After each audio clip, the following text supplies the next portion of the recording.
here so you can see my little slide presentation if you're on your computer. So how you will grow significant giving in 2019. My goal in our time together is to give you some essentials. I don't want to overwhelm you with a bunch of stuff. That's what the masterclass membership is for. If you want to go deeper, that's there. If you want to go deeper, we have coaching. What I want to do is give you some very specific, essential things that you're going to be able to put in place this year and move. A lot of you, I know, are already doing fantastic work in development.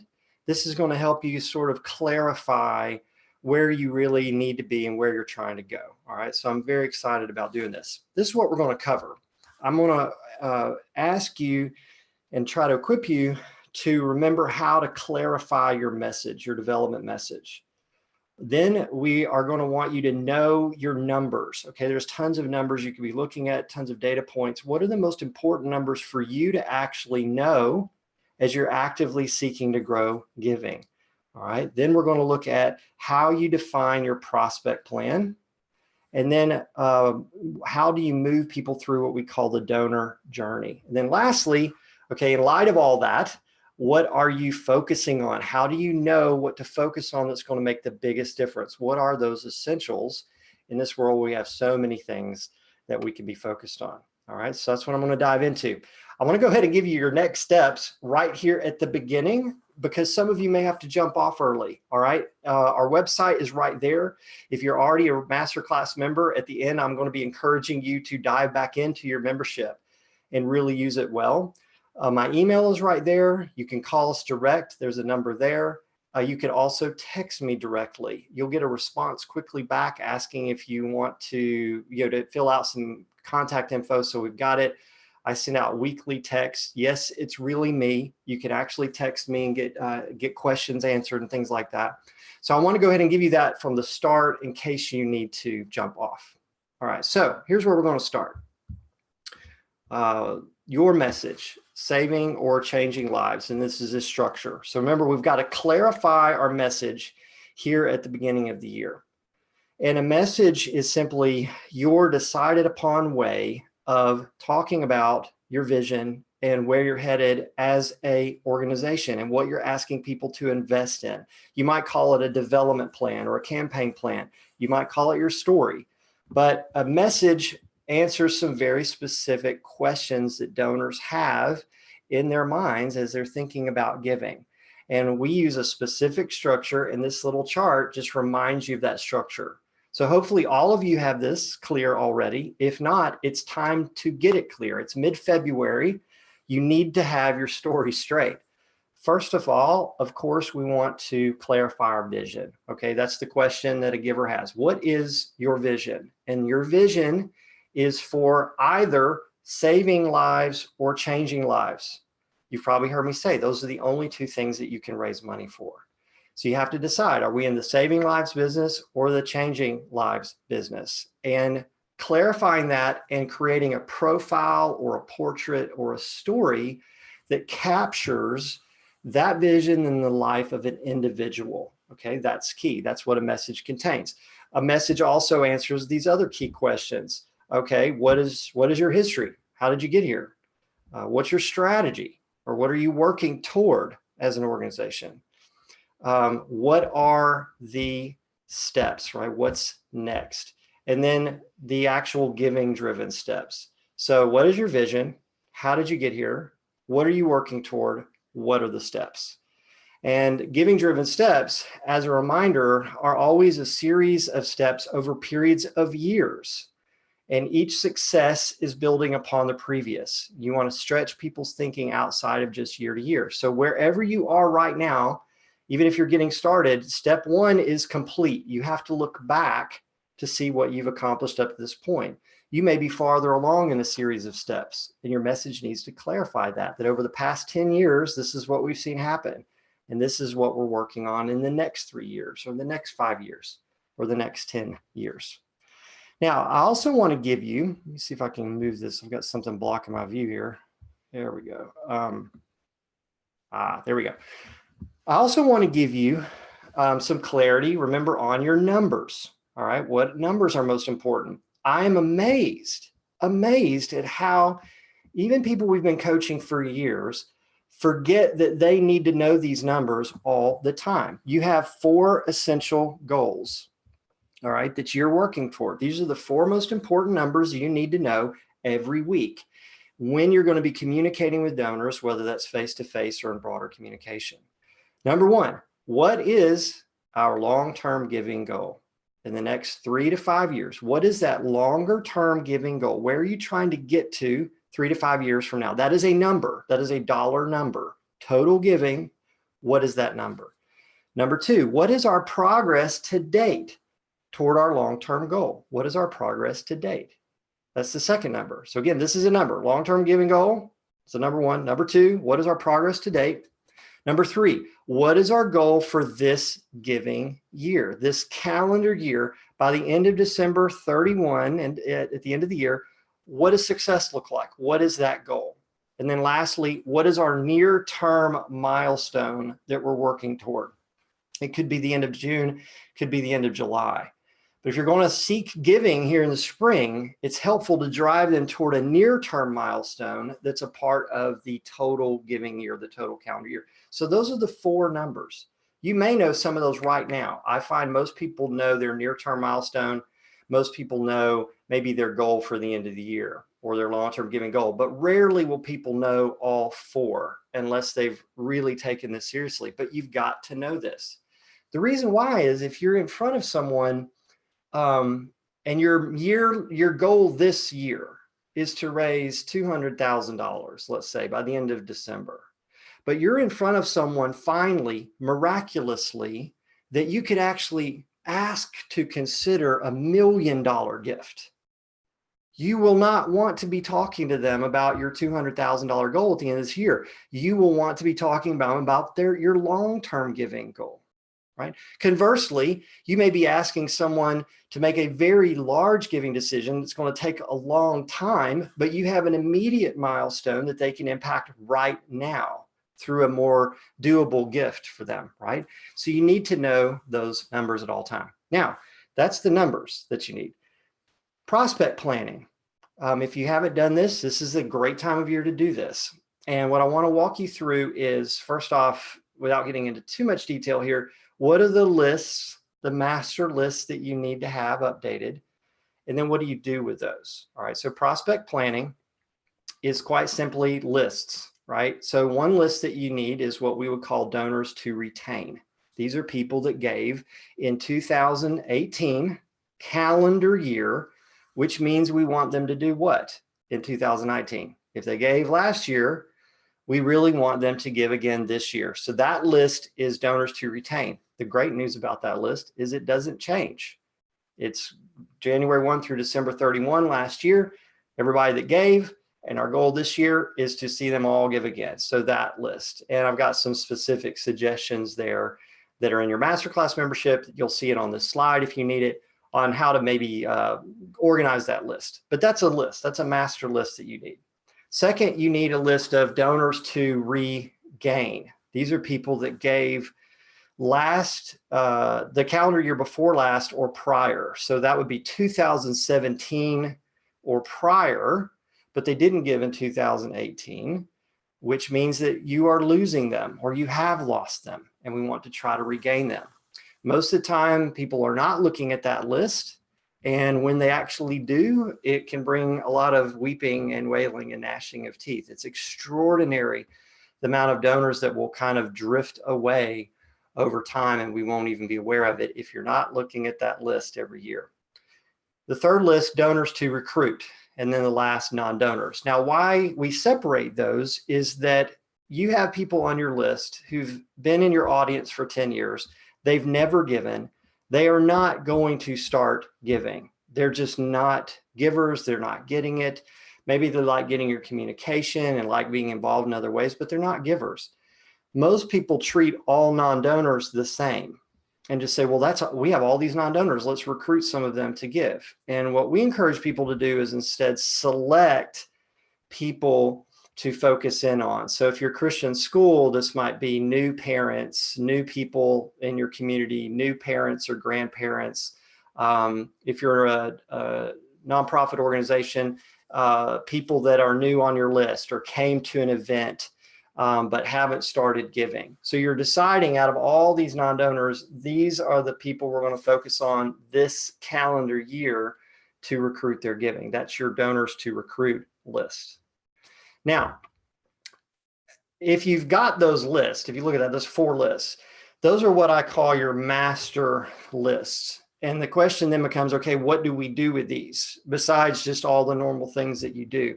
Well, you want to be able to know what's essential within those lists to focus on. And so that's what I want to give you here is number 1, you've got to define those lists, just like we talked about. Number 2, from those lists, I would challenge you, select 100 to 200 individuals. If you have a larger team, you could do more, but 100 to 200 individuals that you will invest a disproportionate amount of time and energy and focus into. So we're still working on all those lists through all these different things we're doing, but I've selected 100 to 200 that I'm going to invest significant time and energy in because they can make a transformational difference on what we do.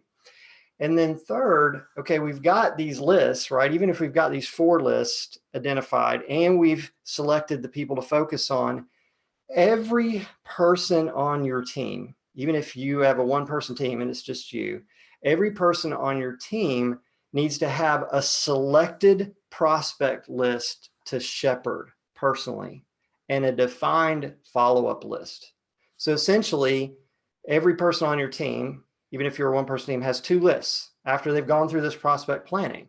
They have a face-to-face list or a priority list. These are the people I'm shepherding. When they make a gift, I'm the one that calls. When we're going to meet with them, I'm the one that reaches out. If we want them to come to an event, I'm the one that invites them. If we send a report, I'm the one that follows up. I'm putting my attention on these people. I'm shepherding their relationship to our vision and our organization. So you want that list, and then you have a follow-up list, which is those people who are on that key list that you have already talked to, already met with, already engaged with, and you're following up with them over time to guide them in a giving decision. Okay. And I know probably right now you're like, wow, this is a lot to cover on a live coaching, but stick with me, just a few more. And again, I'm going to wrap it all up with your essential checklist. Okay. So you've got these lists. That means we have a prospect plan. What are we doing with those people? What I find is most people focus on the next project, the next event, the next communication, instead of looking at these lists and saying, okay, where are we trying to move these people? And raising money development is just as simple as, if they're not giving, we want them to what? Give. If they're giving, we want them to give again. We want them to repeat their giving. If they've been repeating their giving, we want them to have a long-term commitment, which could be a pledge, a planned giving decision. This is where we're trying to move people. And so when you have these lists, these prospect plans, what you're looking at is, how are we moving people along these steps? You only have, we talk about, okay, what do we do with these lists? You only have 3 things that you can do. You only have 3 strategies. A lot of times people look and say, we have 25 programs, we have all these events, we have all these communications. No, you only have 3 things that you can really do. You have face-to-face meetings, which are best to focus on that selected priority group, right? You have small groups, which you could also use with that selected group, but they're also very helpful to get people started giving or regain people. And then you have large group events, right? Or large group communication, a letter that goes to all of this audience, an email that goes to all of this audience, follow up to that, right? Those are large group strategies. So you only really have those 3 strategies. And within those strategies, you're trying to move people through what we call the donor journey, okay? So follow me. You've got your defined lists. You have 3 different things you could be doing with people on that list: face-to-face, small group, or large group. Within each of those strategies, you're trying to move people through this journey. And the journey starts with thanking. If they've made a gift, thank you for the gift. Not a receipt, a phone call, a text, a personal note. Phone calls are best. Thank you for your gift. After some time has gone by from their giving, you can thank them again and, more importantly, report to them. Okay? Thanking, then reporting, then asking. But what about those donors to recruit? They haven't given before. We still want to start at thanking. Thank you for being involved. Thank you for paying attention. Thank you for being interested in our information that we send out. Thank you for coming to that event in the past. Then reporting, even to that group. Here's what we've been working on. Here's what we've accomplished. Here's a little bit about where we're going. Where your money is going to make a difference. That's what reporting is all about. And then asking, and then follow up. So if you look at this, all right, if you are working face-to-face through the course of the year, you're trying to move people through this journey, or even 6 months. We like to see people move twice a year through these cycles, but at least over the year or an 18-month cycle. Small groups, same thing. Okay, how can we do some thanking and reporting and then invite people to an ask event? Or maybe we don't need to do that. We need to do a thanking and reporting event so they're ready for our asking communication, right? And then once we ask, where everyone tends to fall down is on the follow-up. We ask and then we don't hear back and we think they don't want to give, I don't want to make them uncomfortable, that sort of thing. No, they aren't saying no. Usually they're just busy and they've moved on. The way this looks, all right, all put together, I told you I could help you simplify it. You've got these 3 active lists, right? Donors to retain, donors to regain, donors to recruit. You've only got 3 strategies. So you're selecting people that you are within those audiences using these different strategies. And then you are moving them through these seasons over the course of the year. You can do this over 6 months, but it's fine to do it over the course of the year as well, where you're saying, okay, January through July, we're doing thanking and reporting. August through December, asking and follow up. Same thing with regain, same thing with recruit. So this isn't set in stone. It's just a way to show you how this all comes together with your prospect plan, your strategies, and then your timeline that you're moving people through a donor journey. You could take this and literally build a communications timeline or calendar, which is something we often do in our coaching. We look and see what's the whole calendar that they currently have planned and what are they missing here. They may only be doing large groups and not doing any face-to-face or small groups, or they might be doing a lot of asking events with 0 follow-up and no thanking and reporting, right? So we use this to look and see, are we actually moving people? The more you move people through that journey, starting with thanking and reporting, the more your giving is going to grow. Now, I want to leave you with a couple of practical things as we get down to essentials. I'm not going to go into any of these except for point you toward the weekly scorecard. This is just a simple chart showing some disciplines and habits that we teach. You can dig into these more in your masterclass membership and the tools behind them. But the one I want to point out is the weekly scorecard. So if we have this plan and you've updated this, then how do we know that we're actually working forward? How do we know that we're growing giving? So remember, giving is always a trailing indicator. If you tell me right now what your giving looks like, that doesn't tell me anything about the work that you're doing in development. The giving you're experiencing right now says something to me about the work that you've engaged in the past 18 months, okay? So just like October through December at the end of the giving year, the giving you see there, that's not reflective of how you're doing in development. It's reflective in that time, those 3 months, it's reflective of what you did January through September. So if giving is a trailing indicator, what we always try to help you remember is that you need to know those leading indicators. And that's what we call a weekly scorecard.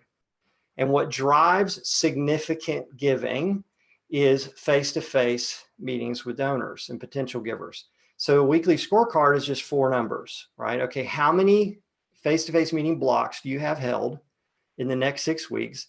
How many do you actually have scheduled of those slots? How many did you have this past week? And then how many people are on your follow-up list? Now, if you've ever heard me teach or speak or joined a session, you've probably heard me talk about this. This is one of the most important things that we ask leaders to do, because this is what shapes your future giving. But there is one number on this list that is the one I want you to really learn to focus on. So let's say that your goal for this calendar year is 200,000, like I mentioned earlier. Let's say by the end of December, you want to see $200,000 given. The leadership question is, how do you know that you have put yourself in the position to achieve that goal? How do you know that you've put yourself in the position to achieve that end of the year goal? Normally, when I ask that question, people start saying, well, we're doing this and we've got these events and we're communicating and we're hoping that we'll see this amount of giving. And that just means that your strategy and your awareness is just hope. There's nothing wrong with hope, but there's actually something more that we can do. What we have to remember is we can't control what people give. We have so little control over what they give.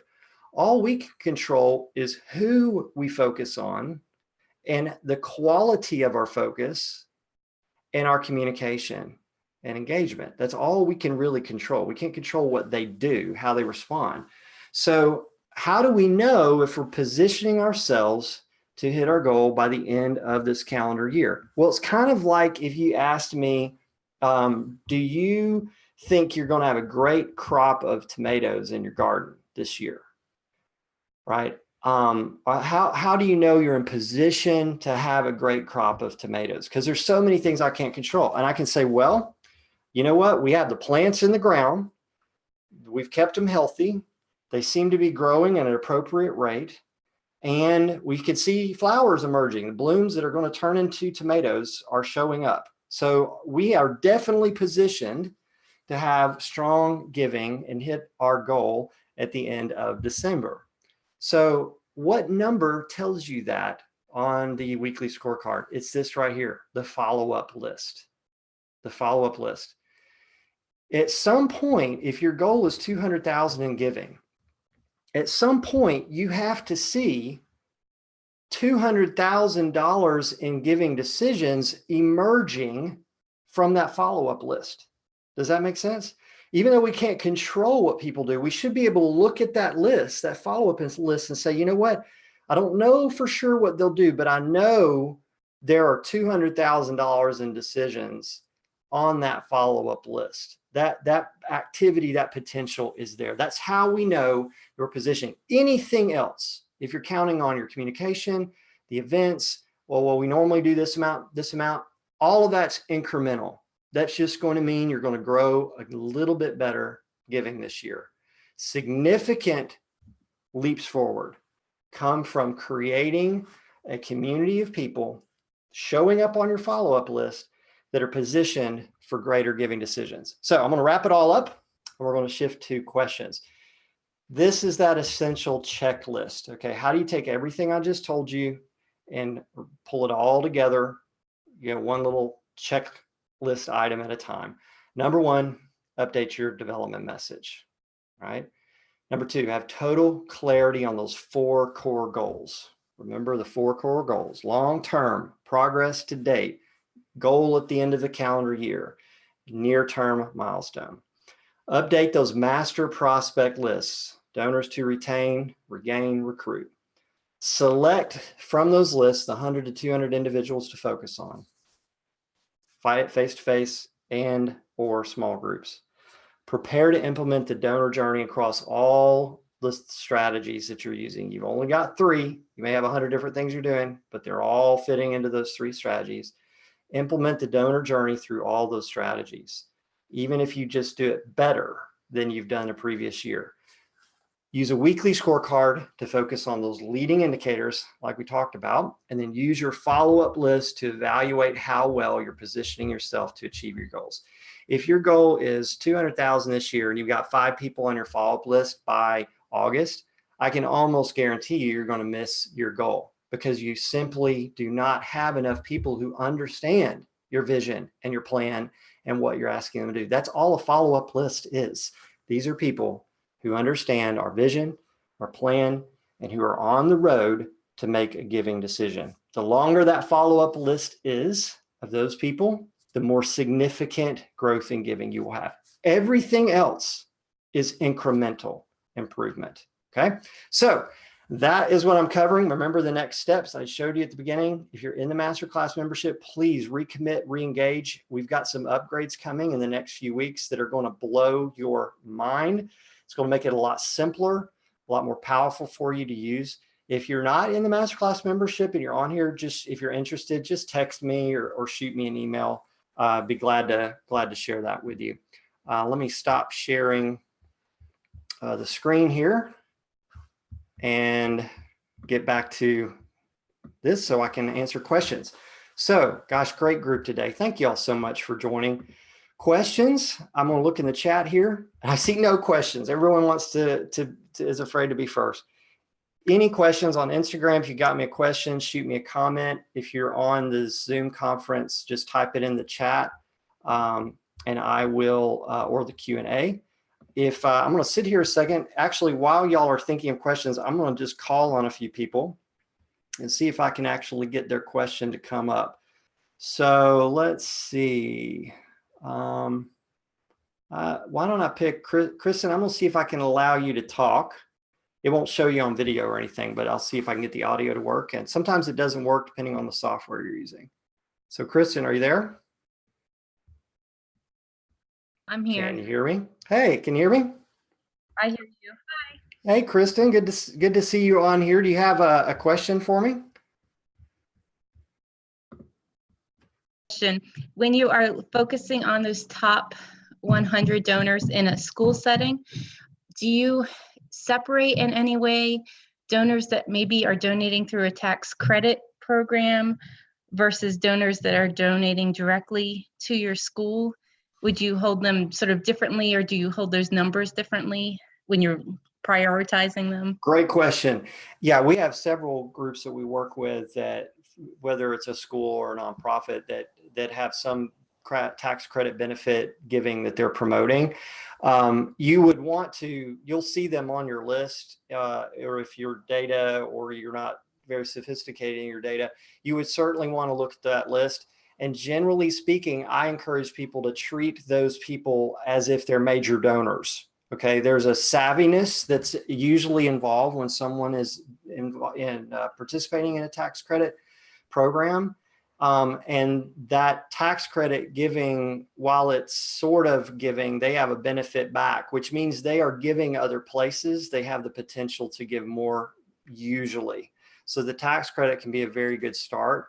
It's almost always a mistake to just leave them there. So those people definitely, especially if you're talking about more than $1,000 a year or $500 a year, those definitely need to be put on your face-to-face priority list or your small group list. You could have a small group meeting and invite those people in small groups as well. Great question. Again, chat, if you're on your computer, you can type in on the chat. There's a couple questions. Kristen, it's great to have you on here. I'm going to jump to some of these others, okay? Sounds great. Let's see. All right, Doug says, can you please define the parameters of a follow-up list? Yeah, great question. It's extremely simple. A follow-up list is best used when you're talking about your face-to-face work.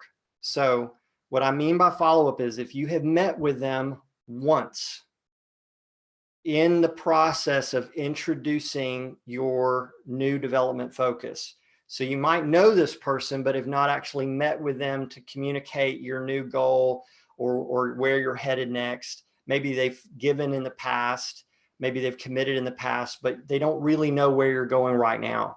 So a follow-up list at best is just simply, if they're on your prospect list and you meet with them once, they're on your follow-up list and they don't come off until they have made a decision. So you may have people on your follow-up list for years. Sometimes large decisions or relationship building takes time.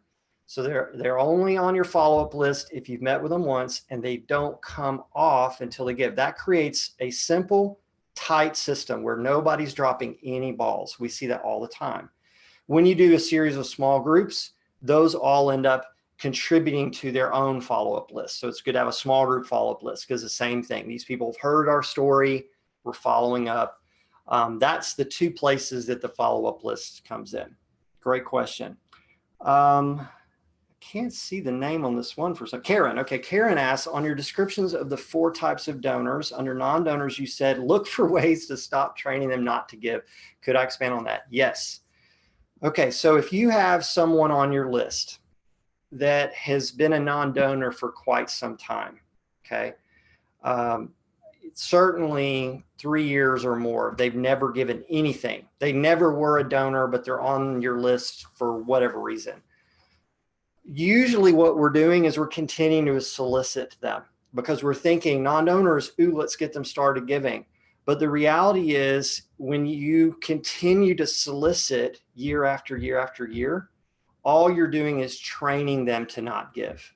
You do this in your own life. I guarantee you probably get multiple credit card offers from a certain company, or you get multiple solicitations in the mail from an organization. What do you do with that envelope? You pitch it in the trash. So you're literally training and reinforcing this behavior. One marketer I said you're teaching them to associate your organization with the trash. What we say is just stop doing that. Stop training people to not give. You are likely not going to change someone through any communication if they're a long-term non-giver. It's going to take getting them to an event or something extraordinary to actually happen. So what we do is we say, okay, the non-donors, it's not that you stop communicating, but let's simplify our life and let's think about what quality communication those people look like. And we probably shouldn't solicit them at all, ever, unless we see some sort of behavioral change or there's some sort of extraordinary opportunity. Like, okay, we're going to work really hard. We're going to get a team of volunteers to focus on our non-donor list to get them to come to this event, to our banquet or our auction, or whatever, because if we could just get any one of them to come, that's going to start them on something. Does that make sense? So that's what we mean. Karen says that's great advice. Thank you for those kind words. Thank you. You're actively trying to figure out how to move more donors to a monthly gift so you can show greater sustainability in giving. Is there a different technique to use for building monthly donors? No, except that thanking and reporting becomes extremely important. If you think about it, if someone's given last year and then you just start hitting them with solicitations to become a monthly partner, we're actually moving backwards in our relationship. Now we're kind of treating them like a non-donor. Instead, if you look and say, okay, they gave last year, have we actually thanked them? Have we talked to this person? Do we know that they know that they're appreciated? Have we given them a report on what those dollars have done? And you do those steps cleanly with no ask.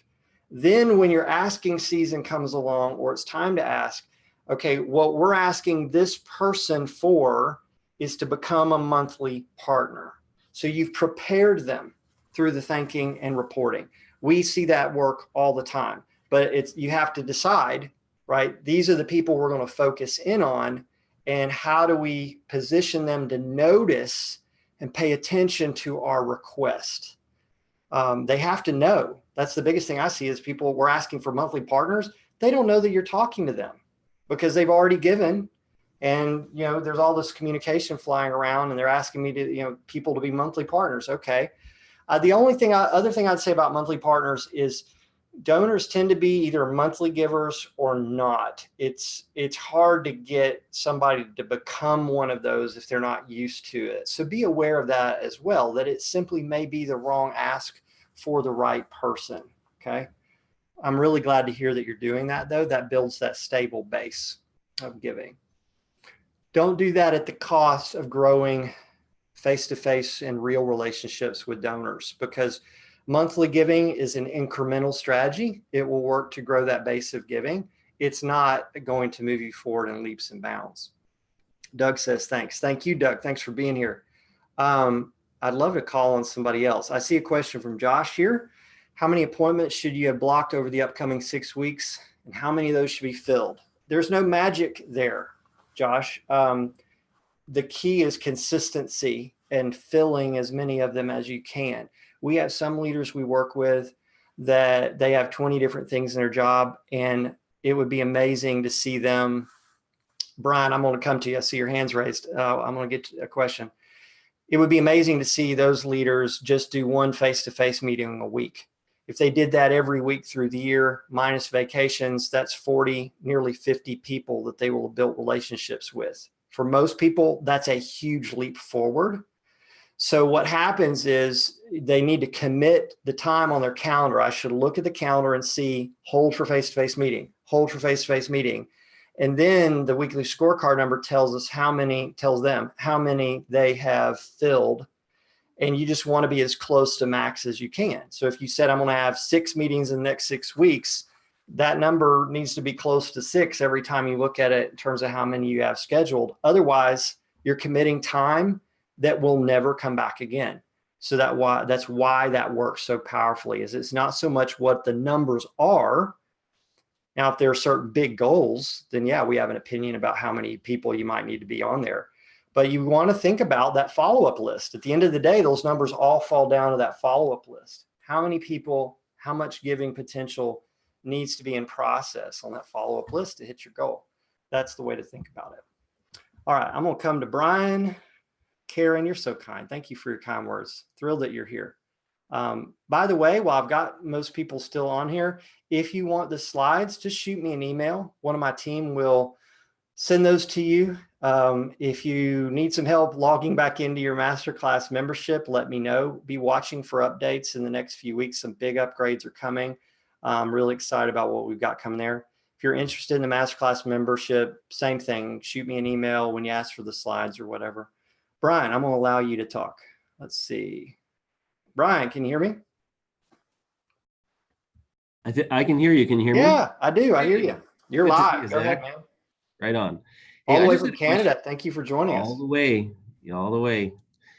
I just had a question about the aspect of message, which is where it all begins. Yes. And I've always loved your succinct point about the message needs to be either about saving lives or changing lives. Yes. So presuming that is in the message as we reflect and update the message, where does, so I'm thinking in the context of the school setting here, like where does that, for the purpose of somebody in my role, yes, where does that message live, so to speak? If we're not in the capital campaign mode, which in that instance, then you have your case for support book and everything is crafted for the message to be well polished, well presented, and communicated. In the everyday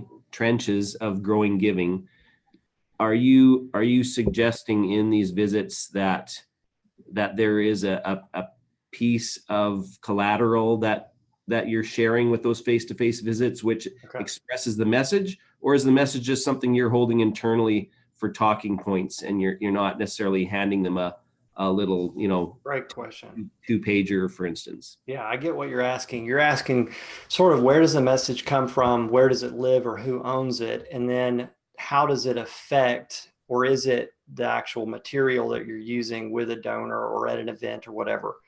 Okay, right. So who owns the message? From a development perspective, the head of the organization, if there's no development team, has to own the message. This work won't be done by anybody else. If there's a development leader in place, then they can facilitate creating this. They really have to take ownership of getting that in place. It is an internal document first and foremost. Okay, so it is a document. It is essentially you saying, these are the words that we use when we talk about our vision, our history, our strategy, and our giving driven steps. And when we talk about basically anytime we're talking to anybody about where we're going and investing in that, these are the words that we use. So that's why it's so important. Most people will say, oh, we have a message or we know who we are. But if you look at what they're doing, what they look at is the next letter, the next brochure, the next ad, right? And they're creating those things sort of out of their own experience, out of their own awareness or gut about the organization. You have to have it written down. These are the words that we use. And then that informs any collateral material that you might think that you need. Every organization's capability to do stuff like that or money to do stuff like that's different. So if you're Right. wanting collateral material to talk about your goal this year in context of your overall vision and plan, and you want to prepare a beautiful printed piece to use as follow-up, great. You use the message to inform that and make sure that that's solid and on track. At the same time, it can be as simple as taking your message, editing it into a printed white paper form, putting it in a folder, and giving that to a donor after you meet with them. I don't recommend people take materials with them to meetings unless they've told a donor that they're bringing something, but you want to use it in your follow-up. But we have many, out of over 100 organizations we've worked with, I'd say over half of them, their collateral material is simply a folder, white papers that look almost identical to their message, a letter that clarifies what they are asking for, a commitment card, and a gift chart showing the levels of giving to reach the goal. And that's it. It can be that simple for sure. Some of the best materials I've ever seen, collateral or otherwise, are at organizations that are raising the same amount of money every year or have come out of a failed campaign. So there's no correlation between great materials and the amount of money you raise. The message is what matters. And I've seen amazing presentations where donors walked out and literally said, yeah, that was nice, but I'm not seeing any vision. I don't understand why we would really need to do any of this. That's a message issue. Does that make sense? Yeah, thank you. That was excellent. That was very helpful. I have one qualifying question, and then I'll be done. Just to your comment about sitting in donor meetings without collateral necessarily, and I agree with that. And you said use that in follow up. So if we were having a meeting with a donor, say a donor to retain, and you knew that there was an ask that you had for them, what I'm understanding you to say is you would passionately communicate vision based on the message that you've already clarified, and then send them perhaps the white paper and the gift levels or whatever the case may be. Send that to them afterwards. You got it. There's a lot of different reasons for that, but the two primary reasons are, number one, we see people use materials as a crutch. Right. You want the donor focused and you focused on the potential donor to have an open, authentic conversation, not a presentation. Materials will automatically put you in presentation mode, which puts the donor in a passive mode. And then the other reason that we recommend not is what you just said. Follow-up is hard, and follow-up is where the results actually come. And so by holding those back, what will happen a lot of times is a potential giver will say, well, do you have any material you could send me, or do you have something that kind of outlines all this? Yes, I do. I'd be glad to send that to you. I'll drop that in the mail as soon as I get back to the office. And so what we have here is an automatic back and forth dialogue going, right? I mean, I've never, ever heard of any donor in a meeting being upset that they didn't have, you didn't come with material, you didn't come prepared. You will know when a donor wants something like that. They will say, okay, if you're coming for this meeting, I need you to bring this with you, or I'm going to need something to be able to give to my financial advisor. They'll give you those clues. Otherwise, hold it back, let them ask for it or offer it. But oftentimes they'll ask for it if you don't have it with you. And then you're back. Now we're actually in the follow-up mode right there. Does that make sense? Crystal clear, buddy. Thank you. Cool. Great questions. Thanks, Brian. Okay. Any other questions? I was looking, I don't see any other hands raised. I don't see anything else in the Q&A box. I see people waving on Instagram Live, which is very nice, but no questions there. So we've got 2-3 minutes left. Any burning question, just shoot it here. Why don't I pick on somebody else? Jim Collins. Jim reached out to me recently, if I recall, via video. Let me put you on the spot, see if you have any questions. If not, that's okay. Let's see if this works. So Jim, can you hear me? I can hear you. Can you hear me? I do. You're live, man. Global. Okay. Well, thanks. We're coming down to the donor boot camp next week. Oh, yes. Thank you. So did you get all signed up and registered and everything? We are signed up and registered, yes. Awesome. I know they closed registration for that, which was exciting to see. They filled it up. We have another one in September for those of you that may have gotten kicked out there. But yeah, go ahead, Jim. Sorry. So I guess most of my questions probably could wait to that. Otherwise, my biggest question would be, what about an organization that is basically starting from scratch? Yeah. So I need to be praying for you. Starting from scratch is a challenge, but God's with you, right? And you start from scratch by following a similar process at the very beginning of what I've talked about here. Number one, to be very clear on the message, the story. Vision is really your why. So if you're starting an organization, you really want to clarify why. And the why has something to do with a person. Again, a life changed or a life saved. And then you may not have any donors if you're getting started, but you've done something. You aren't starting at literally zero. There may have been just meetings to pray or plan before now. That needs to be captured in your message as well. That something, God has been moving and something has been happening up till now that's completed or in process. That way people can see that this is actually moving, even if it's a little bit.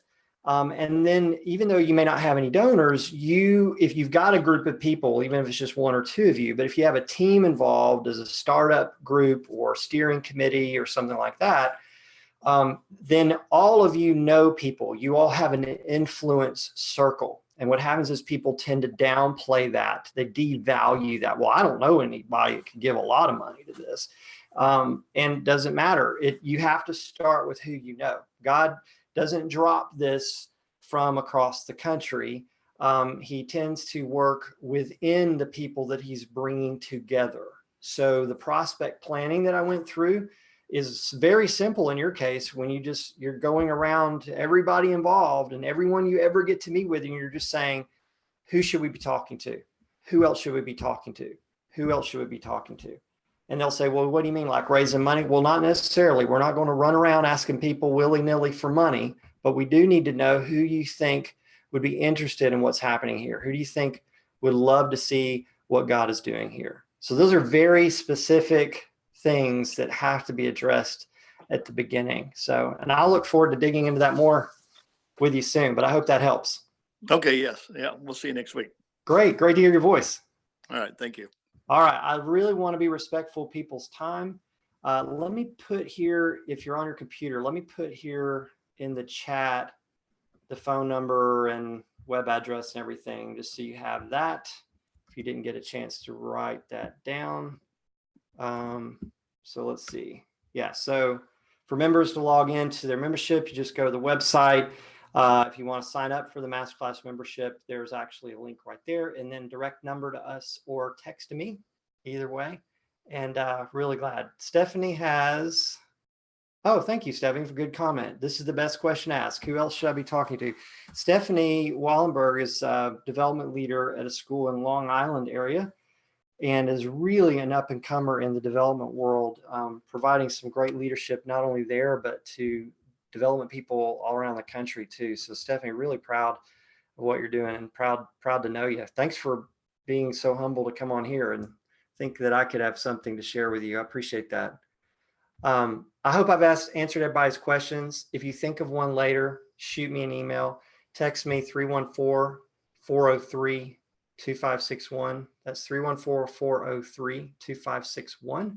Or you can just email me z@developmentandleadership.org. That's Z, the letter Z, at developmentandleadership.org.